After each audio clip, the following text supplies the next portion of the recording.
How hungry are you between 1 and 10? Man, I'm an 11. I'm gonna go 20. My coach at the time, Trινκιέρι, he comes over, he's like, it's okay, like, it's just a little pain, you'll be fine, you're not injured. And through my mind, I'm like talking to him like, no, like you don't feel what I feel, like no, my season's over. My favorite question, to be the first one, is how you grew up in Texas? How was your childhood? My childhood was, very simple. I had a lot of family out there, so it was just me and my cousins kind of running through the neighborhood, playing all types of games, basketball courts, just hooping, playing sports, and being a kid.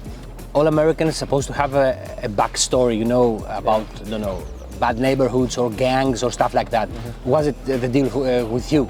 No. I grew up in a really nice city, really nice neighborhood, and very diverse. So I had a really good childhood growing up. Mm-hmm. And how did the basketball came into your life? Because I'm asking, your father was a man who did the track and field. Yeah. Why didn't you do track and field and you chose basketball? I did track and field when I was younger, when I was about 13, 14, but I had a love already for basketball. It came from, before my dad really got into track and field seriously, he was a basketball player, and my mom was a basketball player as well. She went to college for basketball, so that was my first love, and nothing really could compete with it from, since I was a kid. Did you try any other team sports, baseball, I don't know? I played American football, but... In which position? Wide receiver. Mm-hmm. But it was fun, but it wasn't enough for me to take it too seriously. Mm-hmm. And how was it with basketball? Who was the first guy that were your parents that the guys that put the ball in your hands? I would say, when I started watching basketball, it would be, guys like Allen Iverson was my, one of my favorite growing up, yeah. And, guys like Dwayne Wade, I really liked his, him as a player. I had posters, I had his first little Converse shoe that came out. So those two were my top two guys when I was super, super young. Mm-hmm. But I also read that you are kind of a child of and one, the professor and all the guys that did all these tricks. Yeah. Did you try to do the tricks when you were playing? For sure. I feel like that's, especially, ball handlers that back then, that was like, so cool for us, especially as a kid. I was able to go to one of the events, mm-hmm. So I got to see it, firsthand, and I got to practice all the tricks. And I think that's kind of helped my game with, ball handling from, early on. So that was definitely a huge, thing for, especially my generation growing up when it came to basketball. They made basketball fun, and to be able to do those tricks and, just to challenge yourself. Have you tried any of those tricks in a professional stage? Maybe. No. Maybe throwing the ball between somebody's legs when there's nothing else to do. But other than that, I kind of keep it simple. Mm-hmm. Okay, let's go to the era of the Europe era for you. Yeah.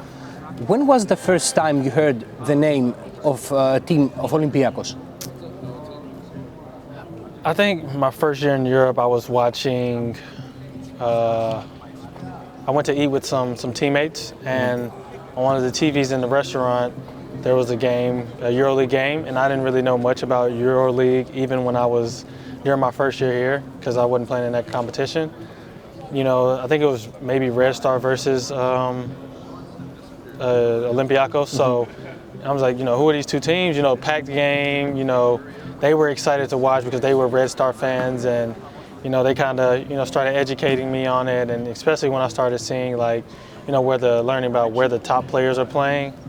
I started watching highlights, and so once I started seeing the talent, and especially after I played Red Star and my team got killed by them, I was like, okay, this is the top level EuroLeague teams, especially knowing that Olympiacos was better than Red Star at that time. So I was like, yeah, that organization is insane. Okay, let's go to your first injury. Mm-hmm. My question is, what comes through the mind of an athlete after such a serious injury? Yeah. Given that I didn't think you had serious injuries back in college. Yeah. I know that you played through minor injuries. Yeah. You didn't have any trouble with that. But yeah. What goes through your mind? You always think about what's next. And I feel like any athlete, as soon as that happens, it's like, okay, what now? What, you know, I always wanted the timeline. You know, especially when you have injuries, you have your doubts, and that's normal as a human being to, you know, have those thoughts go all through your head. So after an injury, it's like, okay, what's next? How am I going to go about this? What's the timeline? But all in all, you just have to really, you know, after that moment of shock, you have to kind of calm yourself down and just, you know, kind of accept your reality at that time. Mm-hmm. That is the answer to the question, what's next? Calm, being calm and think about the future. Yes. Okay. Let's roll the time in front to the second injury. What then? What is the thought that comes after a second serious injury? I think this time, I'm not sure if I was more disappointed than the first one, just because this is just how I just dealt with it. So I was just kind of, you know, it was frustrating, it hurt, but it was just like, man, this is hilarious. Like, you know, 2 years of kind of, you know, bad luck, and, you know, but ultimately once, you know, I figured out how serious it was like, if I got through that, I can get through this, you know, and it kind of helps knowing that, you know, you already been through something, so it helps your mentality to kind of go about it again, which, you know, no one wants to do, but, you know, at the end of the day, it's, you know, you got to either deal with it or, you know, it deals with you. Mm-hmm. The moment you got injured the second time, you hit the floor and you're saying something. What is the thought that came to you? Because you realize that it's probably serious, something serious. What was the first thought that came? As soon as I did it, you know, I felt like, you know, something wrong. So I was just like hitting the floor. I was like, my season's over, because I instantly knew it. And my coach at the time, Trινκιέρι, you know, he comes over. He's like, it's okay. Like, it's just a little pain. You'll be fine. You're not injured. And, you know, and through my mind, I'm like talking to him like, no, like, you don't feel what I feel. Like, no, my season's over. Like, it's all over. And that was pretty much it. In that moment, I just knew everything was over at that point. Mm-hmm. What was your thoughts when Olympiacos approached you? Because you said to me that it was a team that you said it's a top-level team that everybody wants to play at some point. But you got the injury, though. Was it something that you thought, you know, bad timing or oh no? Yeah, I knew, you know, any injury is bad timing, and I knew, you know, there could be doubts with, you know, this whole situation. And me personally, like, you know, it hurts, but I wouldn't take it personal, because if I was on the other end, I would have doubts too. And, you know, that's why I try to look at this business as, you know, as it is a business, and, you know, they want to win, and, you know, something like a serious injury could, you know, stop them from winning. So, you know, I didn't take it anything personal with, you know, anybody who had doubts, and, you know, but it's still such an honor that they approached me, and still, you know, I was able to join the team, such a talented team. So I'm excited to be here, and I'm excited for the opportunity. Mm-hmm. I've read on the internet that your injury happens to one among 100,000 people. Yeah. So it's very rare. Yeah. Was it something that made you, look for support? I don't know, maybe psychological support or your family support, or I don't know. I mean, I leaned on the same people I leaned on after my first injury. My family, friends, you know, teammates, you know, at the time in Zalγκίρις, even though the season was still, you know, close to ending, and also here, you know, being around these guys helps a lot.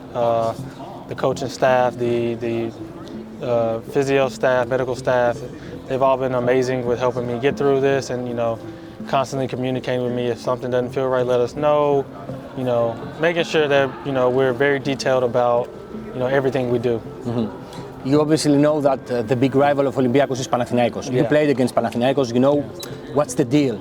But what do you expect as a player of Olympiacos? I expect the pressure, you know.